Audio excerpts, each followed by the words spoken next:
Hello, everybody. Welcome to the Rotoworld Football Show. I am Patrick Daugherty, joined Thursday, May 9th by Denny Carter and Kyle Dvorchak, where we are going to talk about there's nothing to talk about. There's not a lot. Nothing to talk about. I will say. We've got 30 minutes of NBA MVP talk lined up, 22 on Hideki Matsuyama withdrawing. I did think 29 minutes on the rugby player for the Chiefs was a little much. But I absolutely love when analytics says that the guy looks like maybe the second best player in a series and maybe the third best player in the Western Conference playoffs has to win his third MVP. You just absolutely love to see it. Jokic is amazing. It's just annoying. I wanted SGA to win. He's good. He's good, but Denny, you think he's good? Don't. He's good. They are running layup lines on him. I'm sorry, but okay, look, I'm all about analytics. Everybody knows this, okay? Yeah, because he's an analytics darling. Right. In the regular season, which is when the voting occurs. So. And there's a certain bloodlessness to analytics that is perfectly defined in Jokic. First of all, he doesn't care. No, doesn't care whatsoever. I mean, literally complained about having to go to the parade last year. Right. So he wins championships, he wins MVPs, doesn't care about any of it. He's not excitable. He's 6'11", can't dunk, can't even touch the rim. Nothing about him is otherworldly, superhero-like. He is the antithesis of the 90s NBA superstar, and I couldn't be more bored with him. He's the most boring player I've ever seen. He makes spreadsheets go burr, though. Yeah, right. So. And that's the future of sports. Just a bunch of boring athletes winning MVPs. Jokic is never going to win a championship, though. Well, he did. He didn't care. He said, "I don't care." He said he needed to be with his horses. Yeah, he's pretty good though. We're going to talk a little more NBA, but on this show, we're going to talk about zero RB backfields because it has been a slow news week. Allen Robinson signed with the Giants. Ooh. But we're going to look on where you might get some backfield value. That includes in Houston and Vegas and Chicago and New Orleans and Washington, D.C., Green Bay, Wisconsin. We're also going to check in, I think today for real, on some under-the-radar tight ends Denny's been wanting to talk about for a few shows, but we keep not doing. So that's the football reaction I'm about. But Denny, you said you had a rant queued up about NBA officiating? I mean, look. You think they need to be calling more fouls than Jokic? He never moves his feet? As a child of the 90s who watched a lot of Pacers Knicks back in the day, when they were, body slamming each other. So they committed crimes to each other pretty often, right? I know I've only seen the cut-ups. I didn't grow up with it really, but every cut-up is look at these dudes pulling out shivs in the first half. Yeah. They were clearly trying to inflict damage to each other's bodies. Now, I watched the other night, and I'm watching Pacers Knicks, and the game is decided on a flop during a pick play up about five feet above the 3-point line, and that was the game. That was the ball game. The flopping. They got to start ejecting people for flopping. No warning. You don't get a warning. You flop, you're out, and you miss the next game. They have to just stop the flopping. It's so funny because I think a lot of the the NBA's gone soft stuff is very Boomer, and these guys are truly incredible athletes, even compared to the 80s and 90s guys. And literally everyone agrees they should be getting fined, ejected, suspended for flopping, not just in the NBA, but especially in the past few years of the NBA, but in every sport. I'm looking at you, soccer. Everyone from a 4-year-old to a 9-year-old is we can meet in the middle ground. I'm Jesus God, the flopping is it's brutally bad. Well, not just the fly. I thought they were supposed to get rid of the Harden play, and now Jalen Brunson does it every single play. He's not technically initiating the contact, I guess, but it's he's Harden. Brunson's a dog, obviously. He is a dog, unlike Harden. Brunson actually is a dog. My God, that's his only move is to get into the paint and jump backwards into somebody. Is that seriously? That's you know what that is? I swear to God, that's analytics. It is analytics. Yeah, I'd say destroying everything we love about sports. St. Louis Cardinals have bad analytics, so now we can't do anything. They should try to get better. The Cardinals used to be at the forefront of analytics. I loved analytics then when we were the only smart team. now that every other team is smart, it's a huge bummer, man. It's like such a bummer. Paul Goldschmidt can't get a hit because we have bad analytics now, and every knows exactly where to locate every single pitch to him, and he just has no answer. Pat, this is a real. Oh man, the sowing was fun. The reaping. Yeah, no, tell me about it. Yeah, not loving that other teams now have analytics. Not loving that Allen Robinson's on the Giants because I'm also not hating it. I just don't care about it at all. Just wanted to put that out there that he was. Now he's on the Giants. He's averaged 343 yards the past 3 years. Anything to say on this? No. I mean, he is the prototypical big possession receiver who never created separation. He won somehow in scrums, basically, and that doesn't last. It just doesn't last. So no, I mean he is the most cooked receiver in the NFL. How does he keep getting contracts? Is what I don't understand. Like, who keeps signing him? Like what's this supposed to be about? He was good in 2018.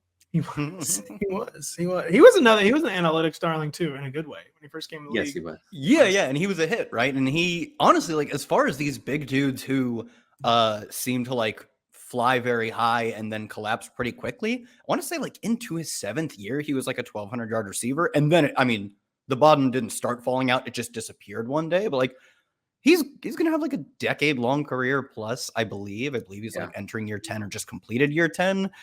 That's a really good win for the analytics, but like we should have stopped. I think what I realized the problem with analytics. Analytics are amazing when there's like 2 teams in each league that did it. Like, oh, those pesky Oakland A's. Yeah. Those Warriors, all the Warriors do is shoot threes. Those Patriots, the short passing. I wish someone else would do that. And no, actually, I didn't wish that at all because now everyone does it. This is not what I wanted. It's unwatchable. I didn't want Patrick Mahomes to have a lower ADOT than Gardner Minshew. Yeah, it's like, oh man, all these teams are just gunning for explosive plays. And all the defenses refuse to allow anything beyond 8 yards. Like, and there it is. It's gone. Can we just remove math from society? Would sports be better without math? Football, I like a lot of passing. Personally, I do like a lot of passing. Basketball, 100%. Yeah, basketball, 100%. Basketball, you gotta start taking ill-advised mid-range jumpers again. I've been informed that some guys actually are doing this, and I've been witnessing it a lot in the play. It seems like they are shooting 2s again, because they realize not every team can actually shoot. PJ Tucker doesn't need to be shooting 9 threes a game. Like, I'm sorry. Oh, that was actually the low point of it. I think the PJ Tucker corner 3 bonanza was the low point. I read about that and got sad. Yeah. Pat, baseball, better or worse for analytics? Because I believe right now, like for a while, like the Moneyball stuff's like, oh, he gets on base or whatever. But right now, it's just bash it as far as you can because home runs are valuable or something, right? Well, it is. It's the 3 true outcomes. It's homering, walking, or striking out, like being willing to strike out in the name of power. But so this year, offense is like catastrophically down yet again. Ugh. It's like really, really dropped. Is it a juice ball thing? Or no one quite knows what's going on. I just think the pitching is taken. The pitchers are so well prepared. I mean, the hitters are the ones that are still alive, sure. Yeah, except but like the pitchers just seem like they're too like they just know your tendencies too well now. Okay, and like they're basically they're throwing way fewer fastballs. Yeah, which fastballs is what make the homer machine go burr. And because they realize that if we throw fastballs, they're gonna hit more home runs.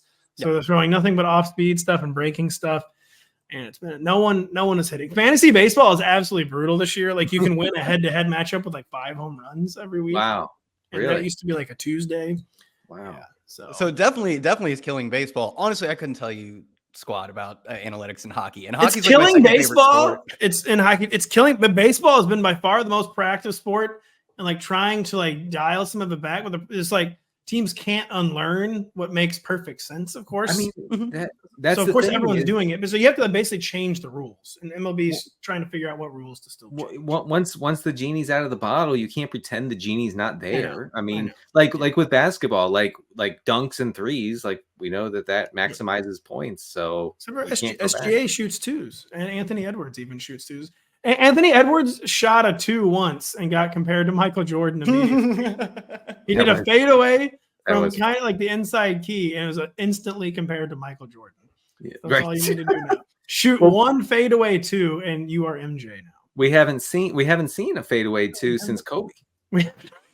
And Kobe, a career 32.1% shooter on fadeaway twos. Probably didn't need to attempt 17,000 of them during his career. I will say that the Zoomers will never know how cool it was for Jordan to come back to the NBA with this new shot, with this like fadeaway jumper. He didn't have that. He didn't do that beforehand. But he had aged. Trying to get some more tools in the toolbox. And man, that fadeaway. Let me tell you, my middle school team. All we ever tried to do was fade away. We never made one. We never made one, but it looked cool. Never made one. You know who never made one touchdown last year was Dameon Pierce. No, he did a kick return touchdown, I think. He did. Our guy was real bad, so that's why the Texans went out and got Joe Mixon. But we think the Texans are going to be a backfield that produces 0 RB value in 2024. Denny, who proposed this team? Was it Denny or Kyle? Who should I give the lead? It was Kyle. So Kyle, why, or was it me? I don't think it was me. I mean, we all literally were like just firing names on top of each other in the group chat. I thought it was so why do we think the Texans are going to be a good 0 RB backfield? Is it just because, pretty simple, Joe Mixon is looking a little more done every year? But I mean, when the alternative is Dameon Pierce, is it really that good of a 0 RB backfield? And are the Texans a 0 RB backfield to the point where like take the guy with the lowest ADP? Or is that not possible? Because as long as Joe Mixon stays healthy, he's going to monopolize touches, Kyle. Yeah, I mean, I do think Joe Mixon, they trade for him. The trade compensation wasn't that much. And they pay him a lot of money. We talked about this throughout the offseason. They don't seem to quite take their wins to the bank. They actually take money out of the bank when they make their wins. But Joe Mixon probably consolidating a lot of work. That's kind of his MO throughout his career. Doesn't always play passing downs, but then he'll get a lot of receiving work even on his early downs. He's a work consolidator, and he's good enough on his work that he can grab it all up. But man, I do think, like you said, Pat, this can't last forever. And that's without considering the fact that if there's an injury, there could be another work consolidator step up. Right now, my assumption is that's Dameon Pierce. I do think Pierce is a decent candidate to be traded, but if he's not, he's probably the locked-in RB2 we saw 2 years ago on what was a far worse offense than they were last year. He was a really good tackle breaker, not extremely explosive, and that kind of caught up to him last year. But I do think if you're looking at the version of this offense we're getting this year, where they're spreading teams out, gunning them down with a 3 wide that is probably the best in the league, it's going to make it really easy for him to pick up chunk gains, which he struggled with last year. And if they do end up trading him, or just like, he could honestly just be a healthy scratch at this point, given how scared they were, just how disinterested they were in using him. They did take, I believe in the 6th round, at Jawar Jordan, the guy who actually got. I was going to say, do we need to get even sicker and say Jawar Jordan? Yeah, we do. I was teeing up it could be Dameon Pierce. I want it to be Jawar Jordan, Louisville running back, who was the lead back in the Louisville backfield, which was produced the, I believe, 4th round pick, Isaac Garendo, coming off of an elite combine, but like truly was a backup, worse in most facets. It wasn't good, will be a huge bust. Yeah. It was extremely efficient. Quite easy to do that when you're just the RB2, when you're a hyper athlete RB2. And that makes me interested in the guy your team chose to play over you, Jawar Jordan. So I didn't think he was going to be drafted. They end up drafting in the 6th round. You look into his numbers are really strong among Power 5 backs. He was 11th in PFF run grade, top 10 in breakaway yards, and was 21st in attempts. He also returns kicks, so he could take that aspect of Dameon Pierce's job as well. He's not a bad pass catcher. There's a lot of potential. If Joe Mixon goes down, they're out on Dameon Pierce. Maybe he's not even on the roster. It's like Daugherty Gunbowale after this. This is a backfield where there's a dusty veteran up top. If he gets hurt or if he's just bad, I really want the backups. And the backups are dirt cheap in best ball and dynasty. So it feels like a great place to take shots, even if, I don't know for sure it's Pierce. I don't know for sure it's Jordan. I mean, Denny, Joe Mixon's the RB15, I believe, right now, an underdog. Is that like for a true 0 RB zealot like yourself, is that just like immediate stay away territory? Or he would have to, he'd have to drop below that. What round would that be? Do you have that in front of you? Like 4th round? With the way they're drafting running backs, that's round 20, actually. Round 5. Round 20. It's somehow round 5. Round 5. The 5th round right now. Yeah, I mean, look, if he stays in the 5th round, and I can start my drafts with like 3 receivers and an elite tight end or something, I might be interested in a little Mixon, just because of the pass catching. I mean, he's going to be involved in that. In the passing offense. Hopefully we have PFF Bobby really unleash the passing game, but who knows? I'm most interested in Jawar Jordan because Dameon Pierce. Wow, I mean, they really. The thing is, you have to have some context here. The Texans desperately wanted Dameon Pierce to be good, and they gave him a lot of chances to be good, and he was miserable per the metrics. Okay, like bottom tier. So Jawar Jordan, 1,128 yards rushing last year, 13 touchdowns, 250 yards receiving at Louisville. Like, I feel like the production profile is kind of there for a guy who could step in if Mixon misses time. By the way, I actually don't think Mixon would ever be benched here in this situation. I think that he would actually need to miss time with an injury. I mean, Joe Mixon is the RB15 or Kenneth Walker is the RB16. What do you guys say? I'm going to go with the unsexy answer of Mixon. I wanted him to say it first because I think that's probably right. It's clearly right. I think Mixon consolidates all the work for as long as he's healthy. Yes, but and that's good. I think Mixon's a perfectly fine pick at RB15 actually, because it doesn't have to be that good. This offense is going to go burr. He's going to score touchdowns. They're going to throw to him. But if he goes down, like, this is definitely the contingent backfield type of situation, not one where it's like, oh, just draft the cheaper guy and maybe you acquire all the work. Like Tennessee kind of falls into that. I kind of just want to take the cheaper one.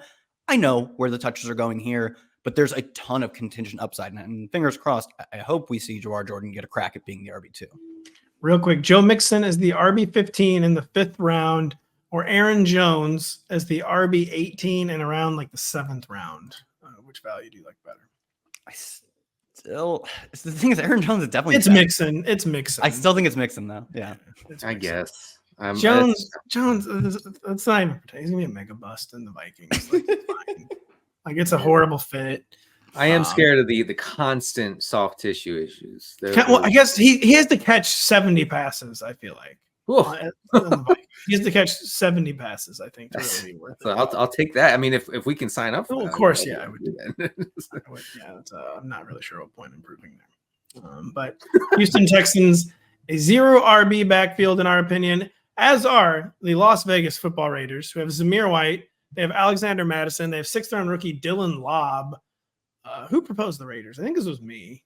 But is this? I mean, which one of you sick freaks did this to me? It's a true 0 RB backfield in that sitting here on May 9th, it's kind of impossible to say who like the season touch leader is going to be. Zamir White is definitely the favorite, especially because Lobb's a day 3 rookie, might not even make the team. Alexander Madison has never been good, but has Zamir White ever actually been good? And so, Denny, do you consider the Vegas backfield the classic backfield? Like, take the lowest ADP you can find and just let other people pay for Raiders running backs, or is that not actually the case? Yeah, I mean, the Zamir White hype. He's RB21 right now in underdog. Zamir White. Yeah, I mean, we're all gonna regret this at some point. I mean, let's just be real. In a dysfunctional offense on a team that is guaranteed to be bad, I'm not super interested in any of these guys. Madison certainly not, even though we saw him at the Super Bowl. Large man. I actually can't imagine trying to tackle him. So I don't stunningly. I don't understand how he's not Derrick Henry, but I guess we'll move on. He's the RB67, by the way, Madison. Oh man, I don't think that I can do that. Sounds like a Denny Carter pick. RB67. Zamir White, who, I mean, he has like maybe 200 career touches, if that. I guess, here's okay. I can paint the picture of Madison as just a PPR scam, and maybe that gets in there. If you want the PPR scam, take Laube. Like, he's probably a functional pass catcher. He was dreadful between tackles last year. Laube's whole shtick is that he's probably one of the better pass catching running backs, pure pass catchers to come out of the draft in recent years. The problem is that he did it at small school, and he wasn't really, I wouldn't even say he was good, frankly, in the rushing metrics at an FCS school. I don't think he'll be a between the tackles runner in the NFL, but like, he could be Danny Woodhead, he could be James White. I mean, that's kind of the career trajectory for him. I think he came up just shy of 700 yards on like 70 catches last year as a true running back. He was top 5 in yards per route run among both FBS and FCS running backs, top 5 in PFF receiving grade. I don't want to say it's the only thing you draft him for, But you look at him as a project between the tackles, both in that he's just making a giant leap in competition and physicality, and that his numbers really weren't that good in college in terms of the advanced numbers between the tackles. Even his raw numbers weren't good. And this was a guy, was an FCS where you kind of need to totally dominate to really be a real prospect. And he did not. He never even averaged more than 5 yards per carry one time in 5 seasons. I think he's a pure pass catching out of the backfield kind of guy. But I believe, Denny, you even made this point last time we talked about the Raiders. Could have been a week ago, could have been 2 months ago, that they were actually pretty aggressive, I believe, when they were down, right? When they were losing. This looks like a team's going to be doing some losing. So I could actually see lots of checkdowns in this team's future. And I think that guy's Laube.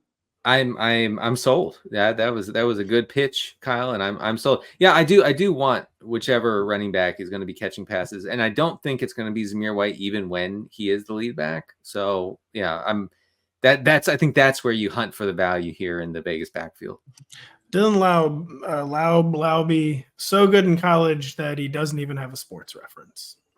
No, they don't do sports reference pages for FCS players. FCS. Got to go to his team page or ESPN. I think ESPN does have it, but yeah, you have to go to the New Hampshire team page if you want to access the good stuff. Known as not even one of the Northwestern the continental U.S. Northwestern schools. You go to South Dakota State, that's a MAC school, man. North Dakota State, these are Mountain West MAC schools that just get to beat up on the FCS every year. New Hampshire is not in that cohort of teams. And they are not.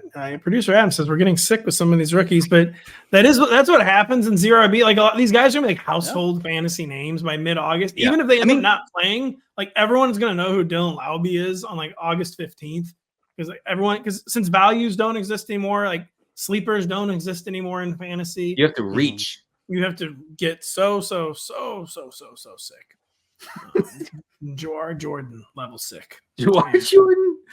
That's the only way it's going to happen. Chicago Bears, not quite to that level, but it's DeAndre Swift, who they paid a lot of money in free agency. Khalil Herbert, where people just will not give up the ghost. Roschon Johnson, who also seems like he might become a dead-end hero. It kind of boils down to what your feelings are on DeAndre Swift. Do you really think the Bears, who should be one of the league's most ascended offenses this year, can really make DeAndre Swift an every week RB2? Or is he just a full fade Denny Carter, and you try to find who's cheaper between Khalil Herbert and Roschon Johnson? I think he could be interesting if he serves as a real lead back. I was going to say, cut to 2021. I think it'd be real interesting if the Lions give him work and you give them all the work. It ain't happening. No. Listen, I'm with you. So I think that's unlikely. So I'm probably not interested. But the Bears actually were a strong, running environment last year. They were near the top of the league in yards before contact per carry, with a bunch of kind of mediocre guys running the ball. So I do think that they have a pretty good run blocking line. I think the firepower that they added at receiver this offseason should maybe take the defense a little bit off of just pressing the line, waiting for the running play on 2nd and 12 or whatever. So yeah, I think that we should pay attention to this backfield because this offense in general is way more appealing than, say, I don't know, the Raiders. RB22, I must say, seems a little low for DeAndre Swift because I just think it's going to be such a more explosive offense, Kyle. Who's going to be – is anyone going to be the goal line back over DeAndre Swift? I feel like he's got to be the goal line back, right? I feel like he's famous for not taking what is blocked and shooting for home runs, and that shows up in the stats too. His success rate is always extremely low. If I'm a coach, I'm not putting that guy on the goal line. I want someone who takes the 1 yard, the specific 1 yard we designed on this play, and obviously in that case, it scores a touchdown. I wouldn't lock him into the goal line role. To me, last year, his numbers all plummeted on this Eagles team. For the first time, we saw him get the best role of his career, finished outside the top 30 running backs and rush yards over expected per attempt success rate, PFF run grade, yards after contact. He, once you expand his role, you see why teams didn't do that in the past. And on the other hand, Khalil Herbert has been really efficient throughout his career. He's top 20, I believe, in all those metrics last year. I agree with everything you're saying, but they paid him. They gave him so much money. Yep. Like they No, clearly totally. don't believe in these other guys, and they clearly do believe in DeAndre Swift.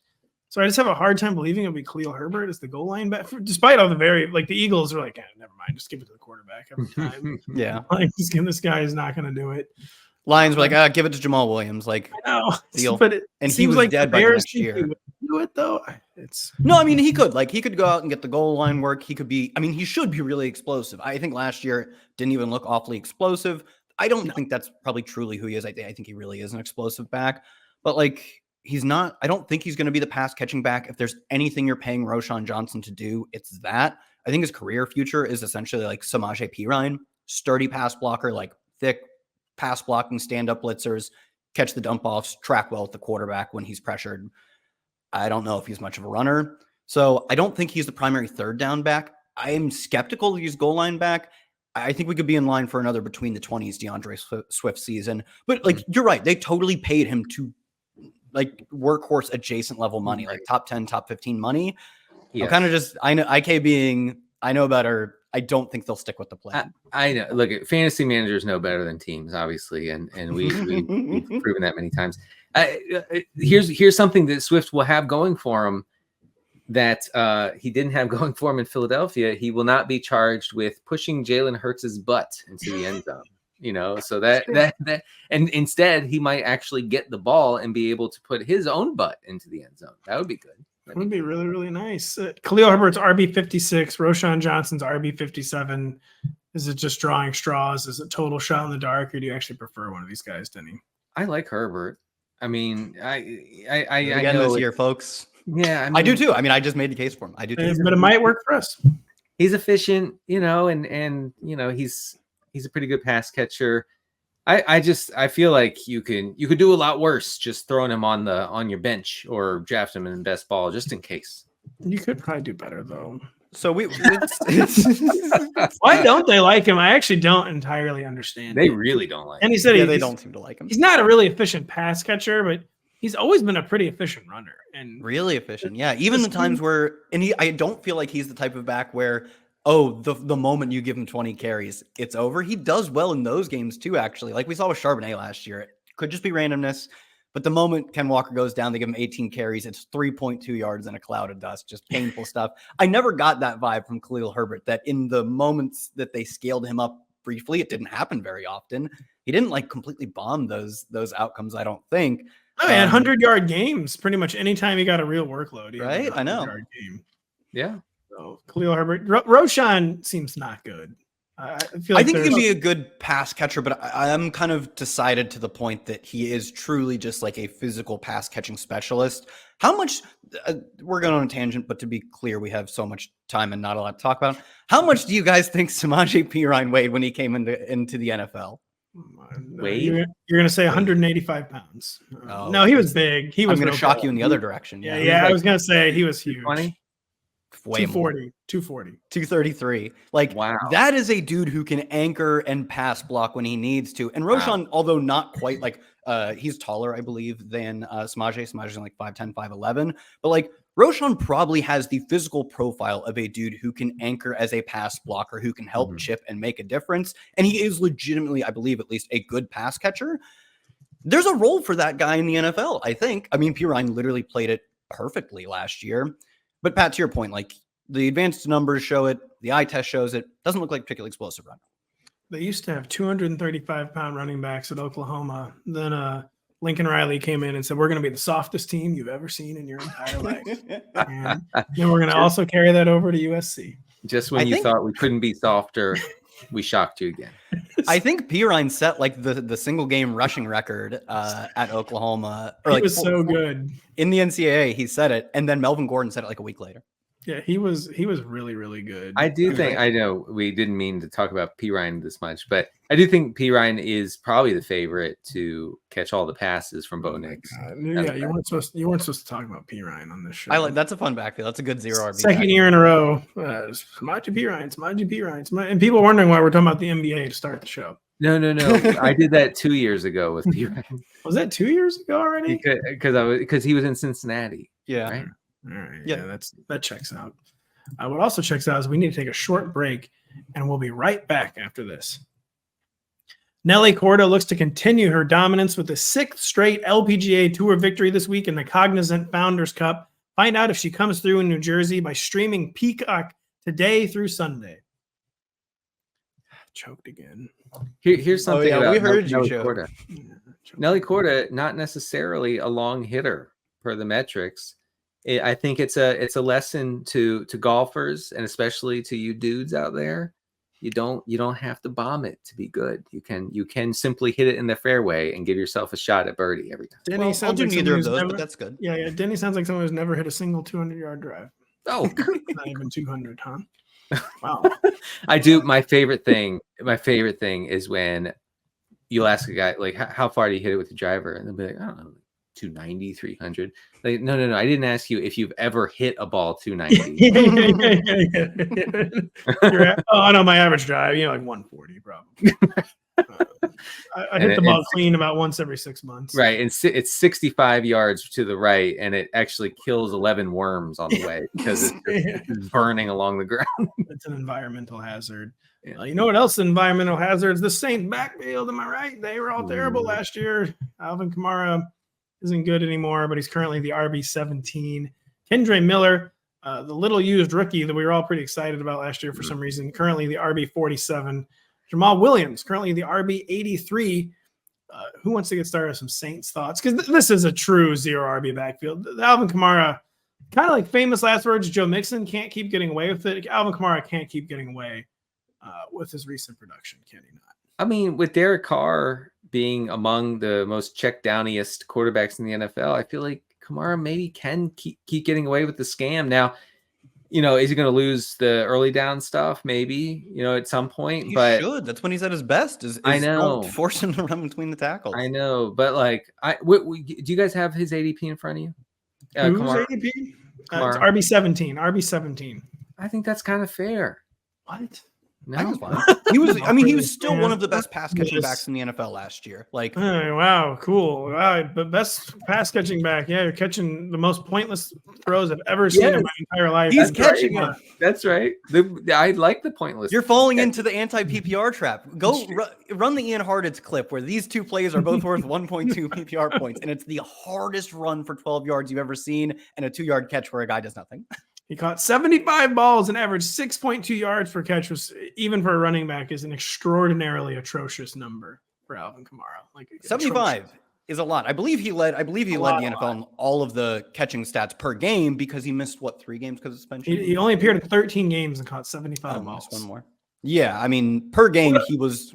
What a beautifully designed offense. Just an amazingly designed offense. Oh, it's just a horrible offense. And who did they bring in? They finally got rid of Pete Carmichael, and they brought in, I believe, Clint Kubiak. Yeah, they brought in someone who has met Kyle Shanahan. They brought in a what is known in the business as a son. By the way, the target distribution for the Saints last year, 23% of the targets went to the running back position. That was 4th highest in the league, trailing only the Broncos, Jets, and Falcons. So neither one of you're not interested in Kendre Miller, RB47, or definitely not interested in Jamal Williams, RB83? Well, no, to be clear, Jamal Williams would be 183 RB, and I probably still wouldn't be taking.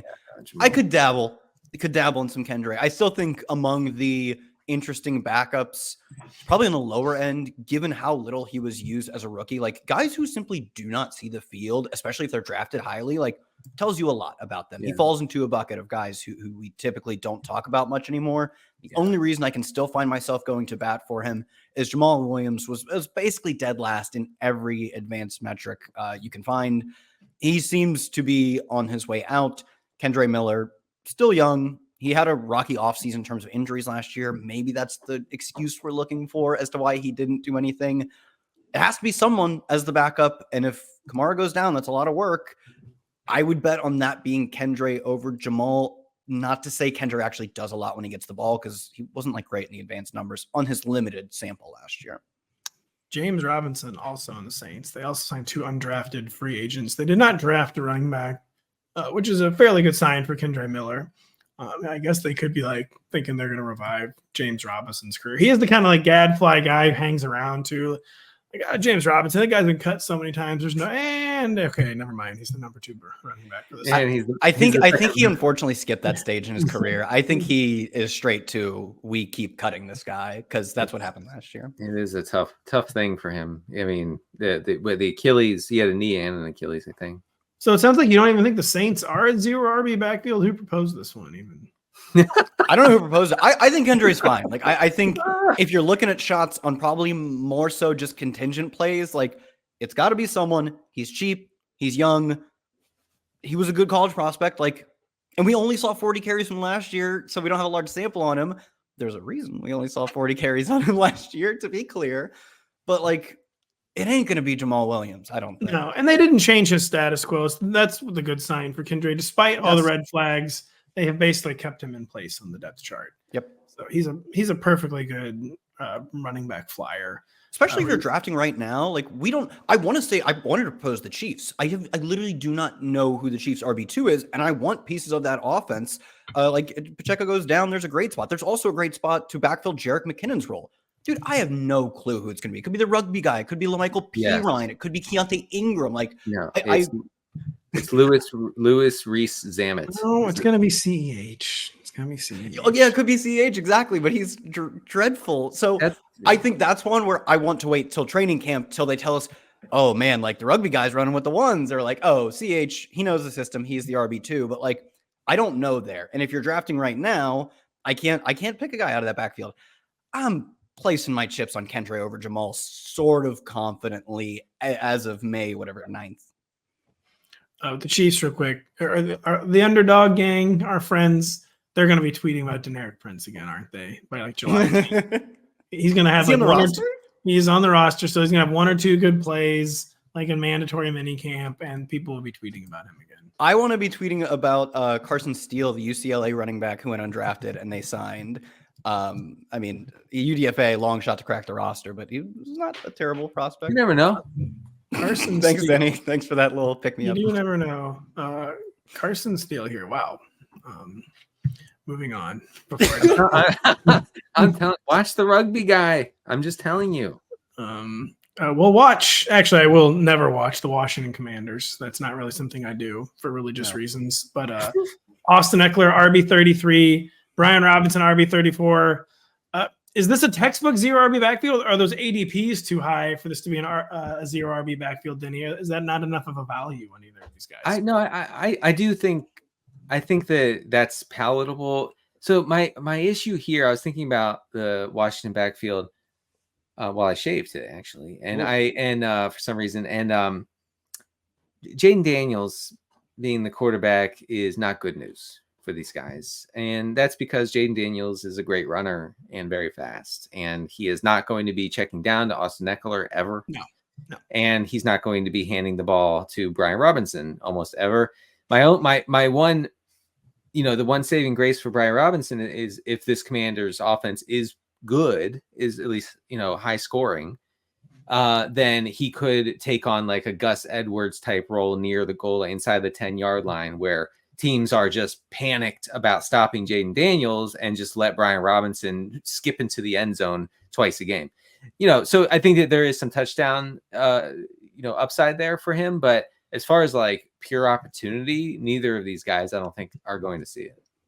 I didn't mention Chris Rodriguez. Currently the RB93 is C not a thing at all. I mean, probably not, but he would be next up as the early down guy, Yeah, I don't think a team can ethically play Austin Eckler on early downs at this point. Like, right. He's still got some juice as a pass catcher. I don't know if I don't think he's peak Austin Eckler as a pass catcher, but he's still a good pass catching back.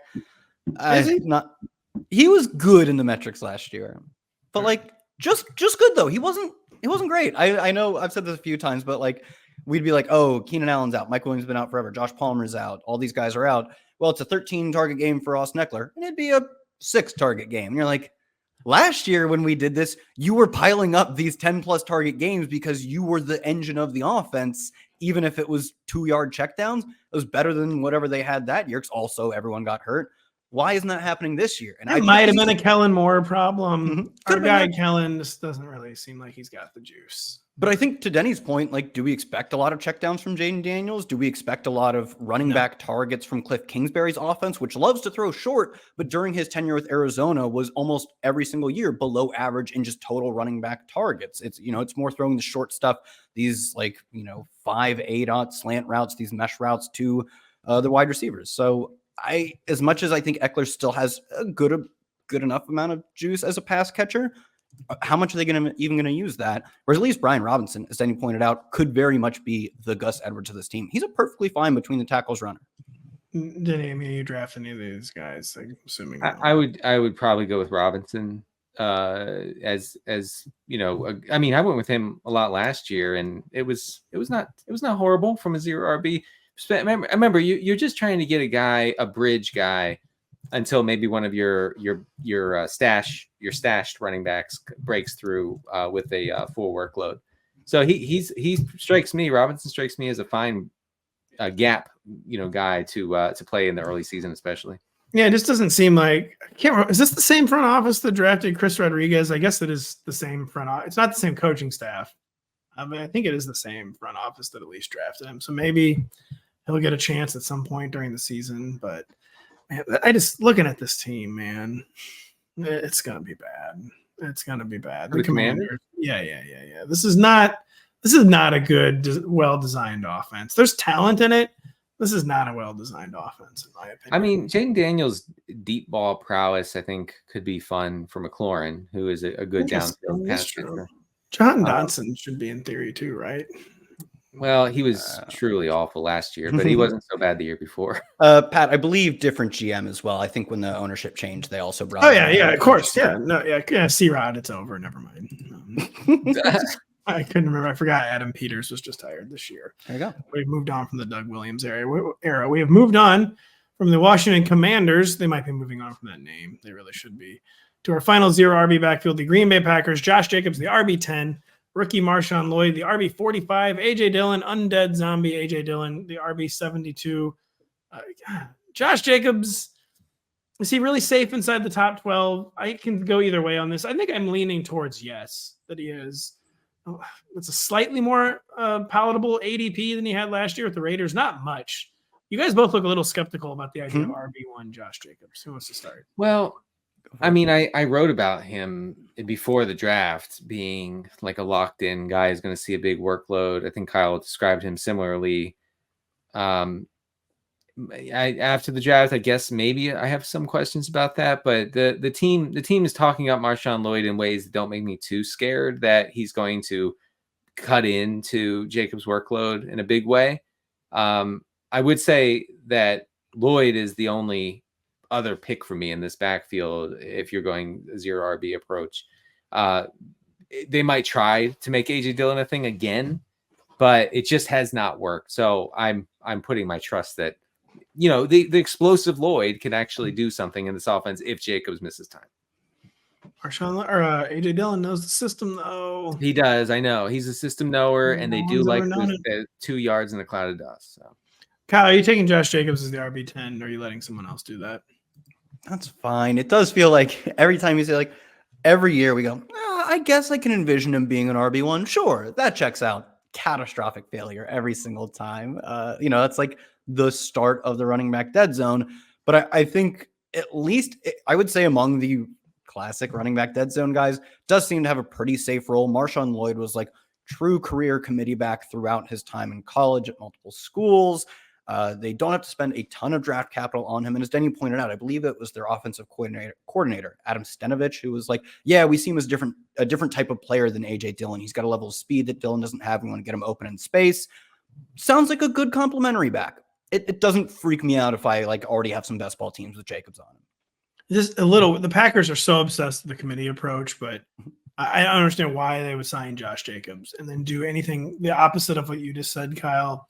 Or he probably is a meat and potatoes, low end RB1 that you don't really have to worry about much. He's going in the 3rd round, even on underdog. Yeah, I do think it's not going to carry. He's not going to carry your team. You're not even going to notice he's in your lineup a lot of weeks, But he probably doesn't kill your team via his own play. He probably churns out 1,200 yards and 10 touchdowns or whatever and your team advances from its original pot if it's a best ball team. But it's really the opportunity cost. Like, is there a receiver in that range that breaks out? Can you go elite tight end there or elite quarterback there that changes the landscape of fantasy? I don't think Jacobs has that in his range of outcomes, but I also do think his touch load on what should be a really good offense, it feels relatively secure. Man, there's some bad running back ADPs out here, man. Kyron Williams, RB7, like, just give it up. Give it up. Devin Achane, who weighs less than me, the RB. I'm in on Achane. The fast guy goes burr. Weighs less than a podcaster. And what is he? Going to be the RB8, according to Underdog. RB8? Yeah. No, fast guy go burr. That's weighs less than a podcaster. I will have zero exposure to Devon. Don't need to weigh more. Look, guys, don't need to weigh more than a medium-sized dog if Mike McDaniel's your coach. That's what I've always said, and I'll continue to say it. We'll continue to say a few more things when we come back right after this. The road to the Indianapolis 500 later this month continues this Saturday at 3:30 p.m. Eastern with the Indy Grand Prix on NBC and Peacock. Find out who takes the checkered flag at the Indianapolis Motor Speedway road course. That's a beautiful graphic. We have really beautiful graphics makers around here. If you're watching, I love the Olympics commercials. Yeah, they're very good. Yeah, like where they have them doing their thing in the 2020 Olympics or whatever it was, and then they zoom out and it's them like in front of Paris. That's cool. I like those commercials. Denny knows Paris. I know. I've seen it many times on romantic comedies. It was the 2020. It was the 2020 games. They took place in 2021, though. That's right. Okay, thank you. Tokyo, Japan, and now 3 years later, we're going to be gathering in Paris, France. It was going to sound dripping with irony. I truly cannot wait. I love the Olympics so much. Denny Carter, on the other hand, loves under the radar tight ends. It's the only thing everyone wants to talk about. And why did you want to talk about? Did you have an article on this or something? What was the reason why you wanted to talk about this? Nah, he's just sick. I was toying with the idea. Look here, okay.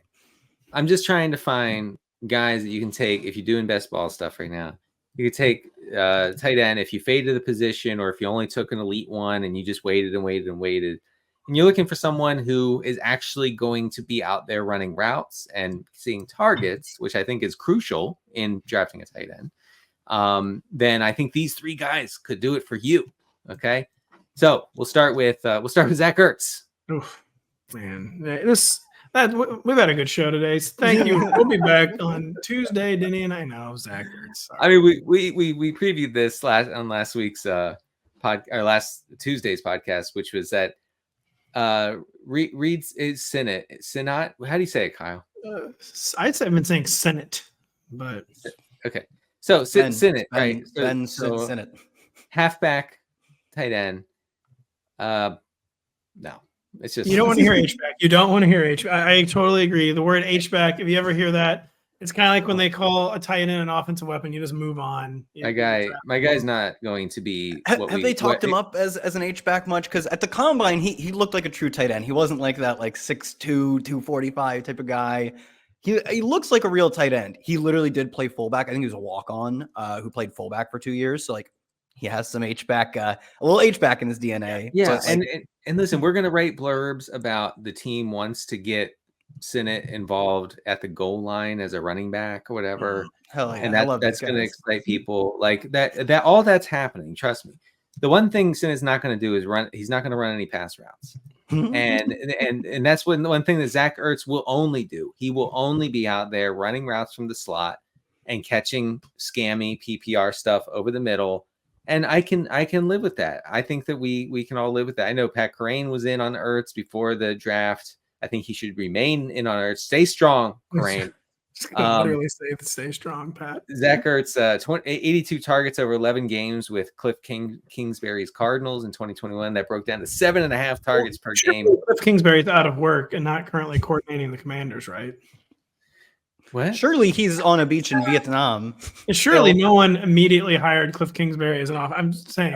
Commanders. I don't care, guys. I don't care if he's is successful or not. I'm just talking about from purely from a scammy PPR purposes. I think that Ertz fits the bill. All right.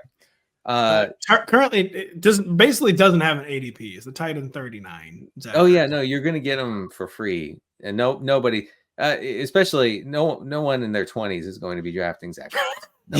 I think Ertz is probably, of the three players I know you're going to name, the worst at this point in their career. Yet I actually do feel better about him than at least one, if not both, of the other two guys.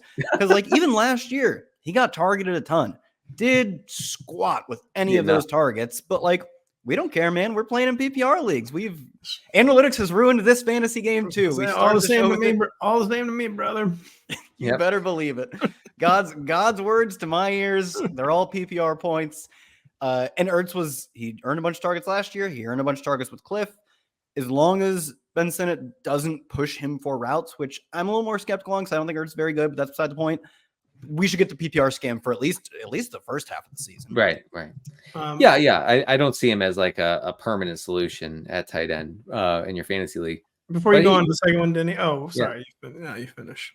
No. Go ahead. So I had to share the worst intrusive thought I've ever had in my life. Okay. I do not like the artist Billy Joel. I think he's one of the absolute worst artists who's ever existed, in fact. But he has the song "It's Still Rock and Roll to Me," and now I have the song stuck in my head to the tune of "It's all PPR points to me" or something of that nature. They're all PPR points to me. That's a doozy of a take. I'm triggered. I'm reeling. But we're gonna move on. You like Billy Joel? What?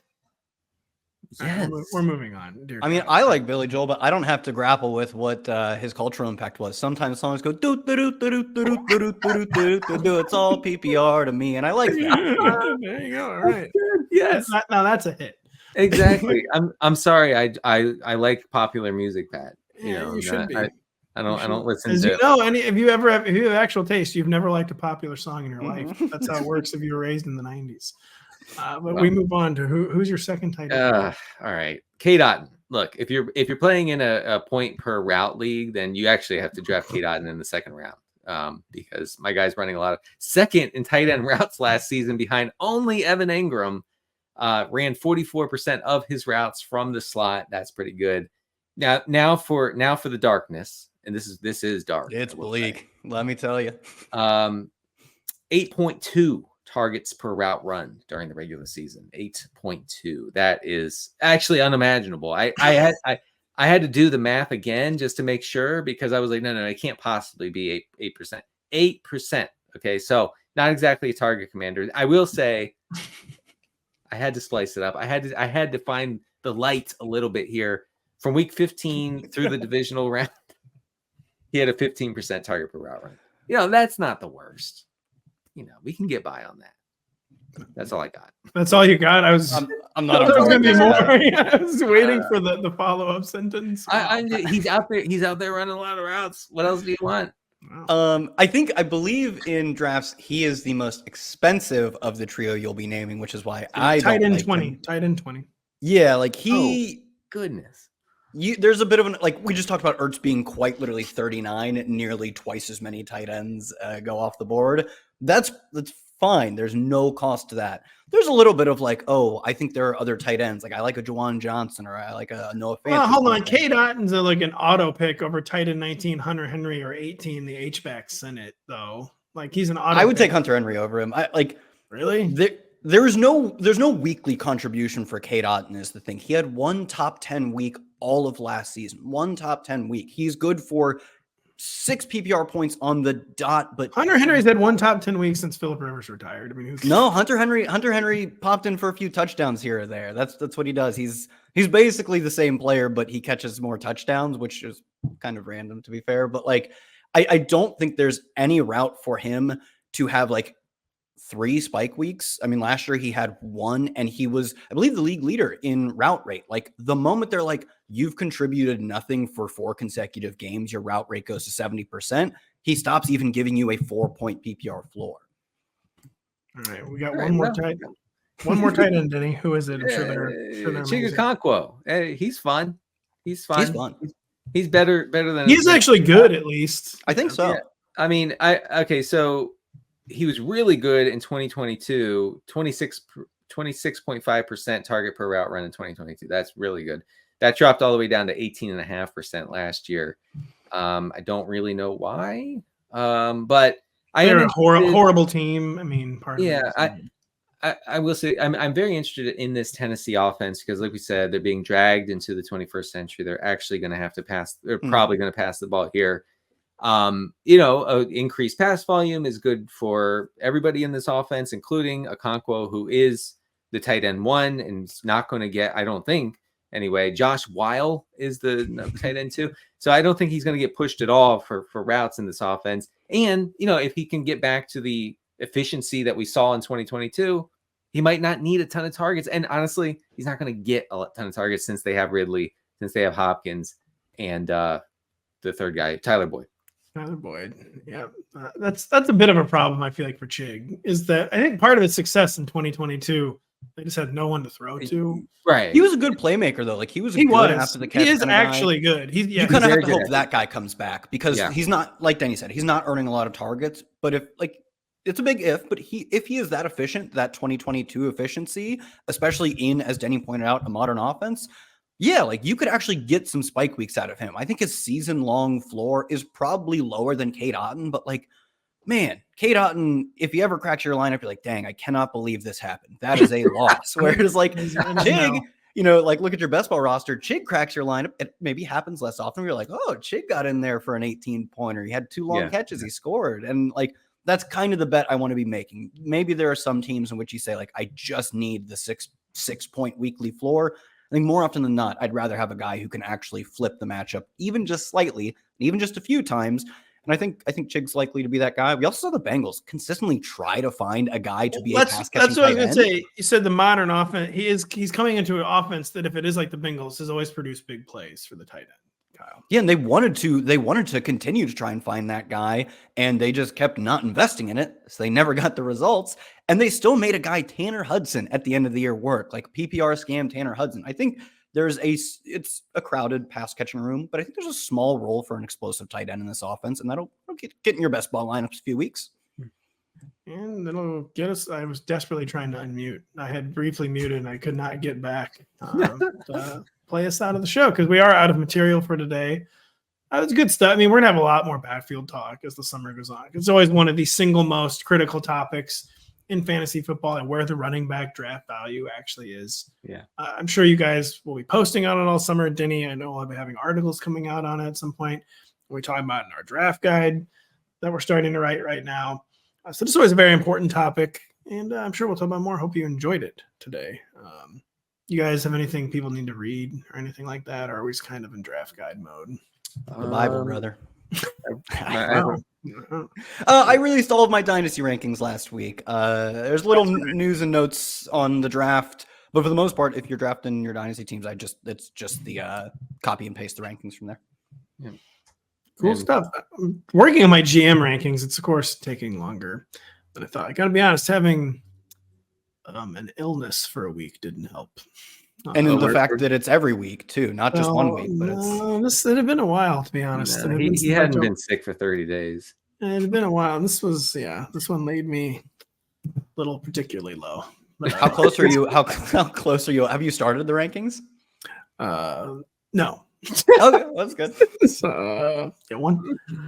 It's gonna be a huge problem. Pat still has to Google list of NFL Google GMs. Yeah, I have to Google what an NFL GM does. Really hoping to get that out soon, though. But it's a lot of writing. How are you going to handle Elliott Wolf here for New England? Because I see him described as everything under the sun.